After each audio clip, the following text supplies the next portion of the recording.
안녕하세요. 자기 주제도 모르고 날뛰는 신우와 그런 신우를 어쩌지 못하는 시댁 때문에 고생하는 30대 여성이에요. 남편과는 같은 대학에서 동아리 활동을 하며 알게 된 사이입니다. 하지만 그때는 그저 좋은 선후배 사이로 지냈네요. 그러다 본격적으로 연애를 시작하게 된 건 남편과 저 두 사람 다 사회인이 되고 난 이후였어요. 위치적으로 가까운 회사에 근무하고 있기도 했고 부서도 비슷하다 보니 이런저런 대화를 나눌 기회가 많았는데 그 과정에서 남편이 저에게 먼저 호감을 보이더라고요. 이후로 남편의 지극한 정성에 제가 마음의 문을 열고 정식으로 사귀게 되었지요. 그리고 2년 후 남편이 프로포즈를 해왔고요. 저는 이때만 하더라도 남편과 제 앞날에 앞으로 꽃길만 있을 줄 알았네요. 기쁜 마음으로 프로포즈를 받아들이고 얼마 지나지 않아 남편의 본가에 정식으로 인사를 드리러 갔던 날이었어요. 그리고 그날 처음으로 신우도 마주하게 되었습니다. 제가 이렇게 사연을 쓰게 된 장본인 말이에요. 신우는 현관에 들어선 저를 아래 위로 힐끗 훑어보고는 뭐가 그렇게 기분이 나빴는지 방문을 쾅 닫으며 자기 방으로 들어가대요. 그게 신우가 저를 보고 처음 보였던 행동입니다. 그러니 저라고 처음부터 신우에게 좋은 마음을 가질 순 없었지요. 그리고 그날 저는 시댁에서 생각지도 못했던 이야기를 듣게 되었습니다. 아버님이 말씀하시기를 저도 마음에 들고 결혼도 시키고 싶지만 보다시피 당신 맏딸 그러니까 신우가 아직 짝을 못 만난 게 안쓰러워 그런다며 주변 사람들 눈도 있고 당신 딸 기분도 있으니 일단은 신우를 먼저 보냈으면 좋겠다 하시는 거예요. 다시 말해서 저희더러 기다리라는 소리였지요. 당시 제 나이 31, 남편 나이 33이었습니다. 결혼을 논하기에 절대로 이른 나이는 아니었지요. 그런데 밑도 끝도 없이 신우 시집 갈 때까지 일단 기다리라 하니 어이가 없더라고요. 그리고 문제는 친정 부모님께선 이미 제가 남편에게 프로포즈를 받았다는 것도 시댁에 인사를 드리러 간다는 사실도 다 알고 계셨어요. 그러니 이 상황을 어떻게 설명해야 할지 감이 안 오더라고요. 하지만 거짓말을 하기도 그렇고 해서 결국은 토시 하나 안 틀리고 아버님이 하셨던 말씀 그대로 전했습니다. 신우가 먼저 시집을 가야 저희가 결혼을 할 수 있을 것 같다고요. 친정부모님은 그건 말도 안 된다며 펄쩍 뛰셨습니다. 그렇게 무턱대고 기다리다가 저랑 남편이랑 틀어지기라도 하면 그때는 제 젊은 날을 어디 가서 보상받냐는 걱정이셨지요. 솔직히 틀린 말은 아니었으니 저도 걱정과 고민이 많았네요. 결국 한 달쯤 지났을 무렵 제가 먼저 남편에게 이별을 고했습니다. 사랑도 이별도 결혼도 모든 게 타이밍이 있다고 생각하는데 지금 저와 남편의 타이밍이 맞지 않는 것 같다고 하면서요. 그리고 남편에게 까놓고 말해서 신우가 애인이라도 있으면 모르겠지만 그것도 아닌데 언제 애인 만나서 연애하고 시집가고 그러겠냐고. 아무리 짧게 잡아도 1년은 더 걸릴 것 같은데 난 그 정도의 인내심이 없다고 했지요. 그러자 남편이 자기에게 기회를 한 번만 달랍니다. 자기가 어머님 아버님과 이야기해보고 이 상황을 해결해 보이겠다면서요. 남편이 어찌나 비장하게 매달리던지 솔직히 별 기대는 없었지만 알겠다 했네요. 그리고 한 2주 정도 시간이 흘렀던 것 같아요. 어찌나 남편이 감감무소식이던지 좀 너무하다 싶더군요. 나중에는 짜증도 나서 정말 마음을 접으려고 하려던 그때 남편에게 연락이 왔습니다. 남편이 말하기를 아버님 어머님이 저희 먼저 결혼하라고 허락을 해주셨다는 거예요. 나중에 알고 보니까 남편이 중내사내하면서 거의 생쇼를 했던 모양이에요.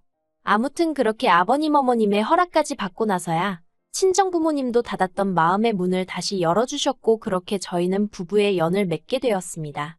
이때 끝까지 신우에게는 축하한단 말 한마디 못 들었어요. 신우에 대해서 좀 이야기를 하자면 솔직히 제가 뭐라고 남을 이러쿵저러쿵 평가하겠습니까만 그래도 이야기를 안 할 수가 없으니 조심스레 해보겠습니다. 외모부터 말해볼게요. 일단 제가 보기에는 그렇게 예쁘지도 못생기지도 않은 평범한 외모였어요. 마르거나 뚱뚱한 것도 아니었고 대학을 졸업한 후에는 중소기업이긴 했어도 착실히 회사 생활하고 있었고요.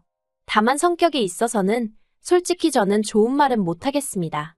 앞서 말씀드린 대로 신우와 저는 처음부터 잘못 끼워진 단추처럼 어긋나 있던 상황이었거든요. 그리고 식을 올린 이후에도 신우도 저도 딱히 나아지기 위해서 노력하지 않았고요. 이걸 가지고 시부모님께서는 아랫사람인 제가 먼저 해해실실 웃으며 다가갔어야 했다고 탓을 하셨는데 그렇게 치면 윗사람인 신우가 먼저 너그럽게 손을 내밀어 줄 수 있던 것 아니냐고 따져묻고 싶었네요.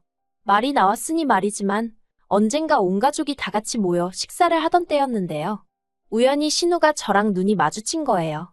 그러니까 갑자기 젓가락을 딱 내려놓으면서 밥맛이 떨어졌다나요?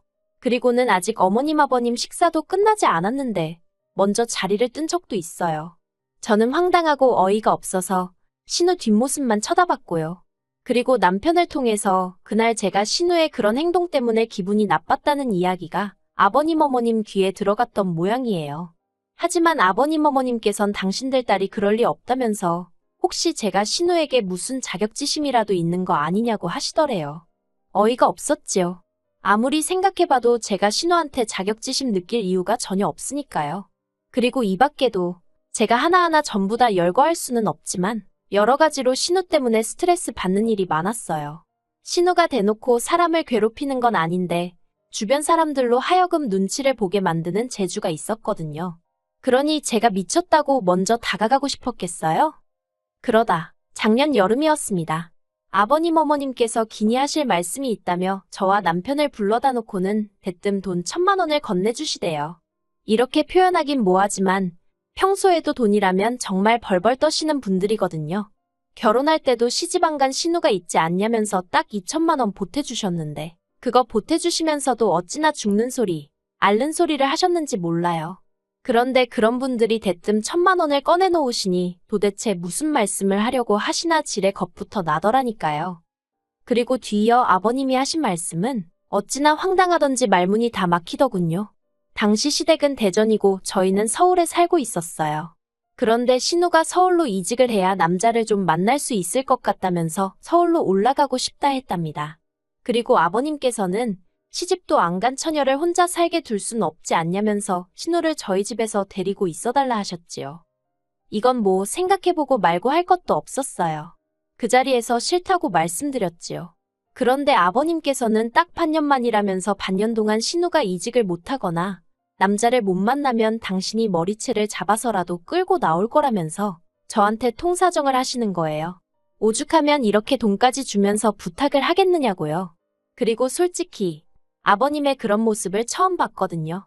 남편도 살면서 처음 봤다고 엄청 당황해했어요. 그래서 결국 그래 평생도 아니고 반년이니까 먹여 살리라는 것도 아니니까 돈도 주신다니까 말 그대로 이유란 이유는 다 끌어다가 스스로에게 합리화를 시키고는 알겠다 했습니다. 지금 돌이켜 생각해보면 돈 1,000만 원 없어도 사는데 돈이 웬수라고 정말 뭐에 미쳐서 그러겠다 했었는지 모르겠어요. 그래도 그때는 결국엔 좋은 며느리, 착한 며느리가 되고 싶었던 건가 싶기도 하고. 아무튼 그렇게 신우와의 합가가 결정되었어요. 그리고 신우가 온 지 하루가 지나기도 전에 저는 후회의 눈물을 흘릴 수밖에 없었습니다. 신우 짐은 어찌나 많고 또 시댁에서 키우던 개까지 데려올 줄은 몰랐거든요. 집에 오자마자 떡하니 거실 한쪽에게 오줌 패드 깔아놓고 밥그릇 물그릇 꺼내놓고 장난감 던져놓고 순식간에 집이 말 그대로 개판이 되대요. 그뿐만이 아니었습니다. 제가 개를 예뻐라 하질 않으니 신우가 외출할 때마다 개를 자기 방에다가 넣어놓고 나가더라고요. 그런데 문제는 그러고 나면 개가 문을 긁어대면서 정말 하루 종일 울고 짖었다는 거지요. 그리고 그 개소리가 얼마나 크던지 오죽하면 아파트 관리실에서 개 짖는 소리 좀 안 나게 하라고 방송을 해댈 정도였다니까요. 결국 한 달쯤 지났을 때 제가 신우더러 걔 좀 어떻게 하라고 말을 했어요. 형님이랑 같이 살기로 마음먹을 때만 하더라도 걔까지 데려올 줄은 상상도 못했다고요. 그러자 한다는 말이 지금 자기더러 걔를 버리라는 거냐면서 저더러 어디 가서 그런 소리 하지 말래요. 무식하다고 욕먹는다나요? 어이가 없어서 저도 신우더러 남의 집에 얹혀 살면서 걔까지 키운다는 소리 어디 가서 하지 말라고 진짜 욕먹는다고 받아쳐버렸어요. 그리고 지금 이 아파트 리모델링까지 싹 해서 들어온 건데 형님 개가 방문도 다 긁어놓고 막말로 이거 다 물어줄 거냐고 쏘아댔지요. 그러자 신우가 한다는 말이 아버님이 1,000만 원 주지 않았냐면서 그 돈으로 고치랍니다. 어이가 없어서 그 돈이 그러라고 주신 돈이었냐고? 알겠다고 수리하는데 쓰고 남은 돈은 돌려드릴 테니 형님은 짐 빼서 내려가라고 했어요. 그랬더니 이제 신우도 더 할 말이 없었던 모양이에요. 며칠 뒤에 아버님이랑 어머님이 올라오셔서는 걔를 데리고 가셨거든요. 그런데 저더러 어쩌면 그렇게 매정하고 야박하냐면서 너랑 나랑 계약서를 쓴 건 아니지만 그렇게 따질 거 다 따지고 하는 게 보기 좋지는 않다고 한마디 하시대요. 솔직히 지금도 제가 경솔했다거나 잘못했다는 생각은 조금도 안 들어요. 아버님 어머님 탓을 하고 싶지도 않고요. 팔은 안으로 굽는다더니 시부모님도 어쩔 수 없었나 보다고 생각할 뿐이지요. 아무튼 두 분이 걔를 데리고 가면서 자연히 신우는 저희 집에 남게 되었습니다. 아버님 어머님 두 분 다 문제를 해결해 주었으니 약속대로 계속 신우와 같이 지내라 하셨는데 저도 달리 반박할 말이 없었거든요. 그런데 그날 이후로 신우가 사람을 정말 미치게 만들기 시작했어요. 솔직히 제가 걔를 안 키워서 그런 건지는 모르겠지만 걔가 죽은 것도 아니고 본가로 내려간 것뿐인데 걔 보고 싶다고 아침 저녁으로 훌쩍거리고 징징거리고 유난도 그런 유난이 없더라고요. 아니 데리고 있는 동안 엄청나게 예뻐했으면 몰라요. 한 달 내내 데리고 있으면서 샤워 한 번 시켰고 산책도 일주일에 두세 번이나 나갔나? 오죽했으면 저랑 남편이 퇴근 후에 데리고 나가서 산책을 시켰겠어요. 그런데 가고 나니까 보고 싶어 죽겠다며 우울하네 어쩌네 개 짖는 소리가 없어지니까 신우 질질 짜는 소리로 환장하겠더군요. 결국 이번에는 남편이 먼저 나서서 어머님께 신우 좀 어떻게 해보라고 하소연을 했던 모양입니다. 그러자 어머님께서 그게 다 정을 쏟을 데가 없어서 그런 거 아니겠냐며 이참에 남자라도 하나 소개시켜주라 하시더래요. 그런데 남편은 말이 좋아 소개팅이지 결혼 전제로 맞선 자리 놔주는 건데 직장에서 괜히 말 나오는 거 싫다고 대번에 거절을 한 모양이에요. 그러자 그 불똥이 저한테 튀어서는 어머님께서 저더러 저 다니는 은행에 괜찮은 남자 없냐고 자리 좀 만들어 보라시대요. 하지만 저라고 해서 남편이랑 상황이 별반 다르지 않았거든요. 차라리 친구나 지인이면 모를까 그것도 아니고 신우를 어떻게 같은 직장 사람한테 소개를 시키겠어요. 뒤에서 무슨 말이 나올 줄 알고 그래서 직장에서는 좀 곤란하고 아무튼 한번 알아는 보겠다고 했습니다. 그리고 솔직히 까놓고 말해서 쉽지가 않았어요. 막말로 시부모님이 신우 시집 보낼 때 집 한 채에서 보낼 것도 아니고 그렇다고 신우가 뭐 하나 특출나거나 대단한 게 있는 것도 아니라서 그런가. 벌써 신우 나이만 말해도 상대 쪽에서 손사래를 치기 일쑤였거든요. 그리고 저는 저대로 그런 상황이 민망하고 남사스러워서 고개를 들 수 없었고요. 그러다 지인의 지인을 통해서 41살에 정육점을 한다는 남자를 알게 되었습니다. 제가 직접 만나본 것은 아니지만 건너 듣기로는 사람이 수더분하니 괜찮다고 하대요. 젊은 날 오로지 돈만 벌다가 결혼할 시기를 놓쳐서 그렇지 집도 있고 정육점도 3군데나 운영하고 있다고요. 솔직히 제3자의 입장에서 보자면 뭐로 보나 남자가 아깝다 싶었지요. 하지만 남자에 대해 이야기를 하자 신우가 보인 반응은 가관도 아니었습니다. 신우가 저더러 어디 그런 늑다리를 자기한테 갖다 대는 거냐며 몹시 기분 나쁜 티를 냈거든요. 자기랑 3살 차인데 늙었다고 툴툴거리는 모습을 보고 있자니 황당했어요. 그래서 저도 모르게 신우더러 동갑내기나 연하를 만나려면 형님이 먹여 살려야 할지도 모르는데 자신 있냐고 한마디 해버렸네요. 하지만 신우는 제가 자기한테 일부러 그런 소리를 했다는 걸 눈치채지 못했는지 계속해서 자기가 원하는 이상형에 대해 떠들어댔습니다. 일단 키는 180은 넘었으면 좋겠고 직장은 대한민국 사람이라면 한 번쯤 들어본 회사에 다니고 있어야 한대요. 그리고 월급으로 한 달에 1,000만 원씩은 가져다 주면 좋겠다나요?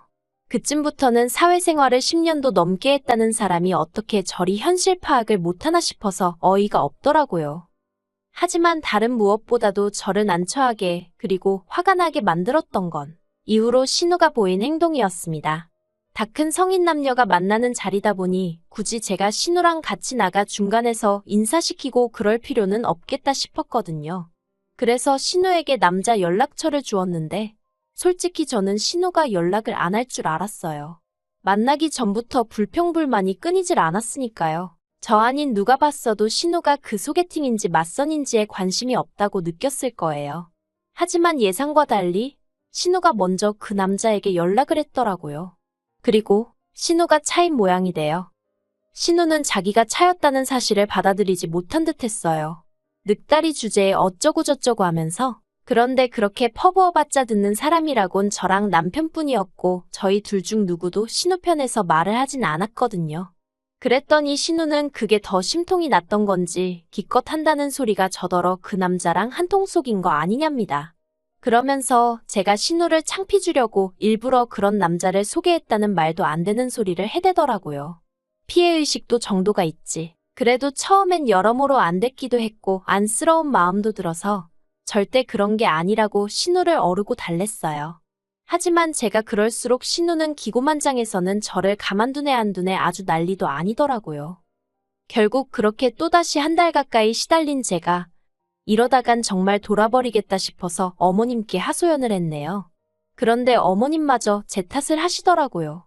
처음부터 제대로 괜찮은 남자를 소개해줬으면 이런 일은 없었을 거 아니냐면서. 그러면서 당신도 사실은 저한테 서운하셨다는 겁니다. 제가 은행에 다니니까 최소한 은행원은 소개해줄 줄 알았다면서요. 그리고는 신우 서운한 마음도 달랠 겸 두세 명 정도 더 자리를 만들어 보라대요. 돈도 1,000만 원이나 받지 않았냐면서요. 그 말을 듣는데 어이가 없는 거예요. 솔직히 지난번 방문 수리 때도 그렇고 제가 달라고 한 돈도 아닌데 그거 1,000만 원 들려주고는 신우는 신우대로 어머님은 어머님대로 자꾸 그 돈을 들먹거리니 무척 거슬리더라고요. 그래서 어머님께 순전히 저랑 신우랑 같이 살아주는 대가로 주신 돈 아니냐고 물었습니다. 그러자 어머님 말씀이 그런 뜻도 있고 신우 시집 보내라는 뜻도 있고 그런 거라는데 망치로 뒤통수를 한 대 딱 맞은 느낌이었어요. 정신이 확 들면서 마치 함정에 빠진 기분까지 들더라니까요. 결국 저는 남편과 상의 끝에 돈의 일부를 돌려드리더라도 신우를 내보내기로 결정을 내렸습니다. 신우가 저희와 함께 산 지 이제 막 4개월 차에 접어들던 시기였지요. 어머님 아버님 두 분 다 크게 화를 내셨어요. 걔 데려가래서 데려갔더니 이젠 뭐가 불만인 거냐면서 저더러 신우한테 좋은 혼사자리 하나 소개 좀 해주라니까 그게 싫어서 신우를 내쫓느냐고 세상 천지에 적 같은 며느리 저 같은 올케가 어디 있냐입니다. 저는 그저 죄송하단 말씀 말고는 드릴 말씀이 없었어요. 솔직히 억울하긴 했지만 괜히 이것저것 따지다가 신우가 저희 집에 눌러앉게 될까봐 무서워서 말조심 입조심을 한 것도 있고요. 어머님 아버님 두 분은 저를 달래다가 화도 내셨다가 그런데 이도저도 씨가 안 먹힌다 싶으셨는지 대뜸 하시는 말씀이 그럼 1,000만 원을 다 내놓으랍니다. 6개월을 못 채웠으니까 이건 저나 저희 남편한테 책임이 있는 거라면서요. 그리고는 신우가 저희 때문에 마음의 상처를 입었으니 그거에 대한 피해 보상도 어쩌고 하는데 아니 신우만 자식인가 내 남편은 당신 자식이 아닌가 싶어서 어처구니가 없더군요. 그리고 남인 저도 그렇게 느꼈으니 당사자인 남편은 얼마나 기분이 더러웠겠어요? 남편이 저더러 1,000만 원을 일수로 나눠서 신우가 저희 집에 있었던 기간만큼 빼고 신우가 우리 냉장고에서 말도 없이 꺼내 먹은 것도 다 계산하랍니다. 신우가 샤워하면서 쓴 물, 뭐 해먹는다고 쓴 가스 그런 것도 대충이라도 다 계산하고 신우네 강아지가 망가뜨린 문짝도 다 거기서 빼래요. 아주 남편이 도끼가 올라서는 이런 한 푼도 손해보지 않겠다는 식으로 나를 세우더라니까요. 그렇게 뺄 거 다 빼고 나니까 저희가 아버님께 돌려드릴 돈이라곤 120만 원 남짓 남더군요. 그 돈을 남편이 아버님께 계좌로 보내드렸고 신우도 그런 남편의 냉정한 모습에 꽤나 충격을 받았는지 막판에는 별말 없이 고분고분 짐을 싸서 시댁으로 내려갔어요. 하지만 그렇게 내려간 신우 모습에 어머님 아버님은 다시 한번 충격을 받으셨는지 그대로 저희 집으로 쫓아와 욕을 퍼부으셨습니다. 그리고 그런 모습에 질려버린 남편이 어머님 아버님더러 당분간 보지 말고 살자며 먼저 선을 그었지요. 저는 솔직히 워낙 남편이 세게 나가니까 편했다고 해야 할지 한마디로 남편 등 뒤에 숨어 있었거든요. 그리고 이후로 지금까지 신우는 물론이고 어머님 아버님과도 연락하지 않고 지내고 있습니다. 솔직히 남편 속은 어떨지 몰라도 저는 너무 편하고 스트레스도 안 받아줬네요. 신우는 아마 저렇게 계속 어머님 아버님하고 살지 않을까 싶기도 하고 이 자리를 빌어서 신우에게 주제 파악 좀 하라는 말을 전해주고 싶습니다. 세상이 그렇게 당신한테만 친절할 리가 없다고요.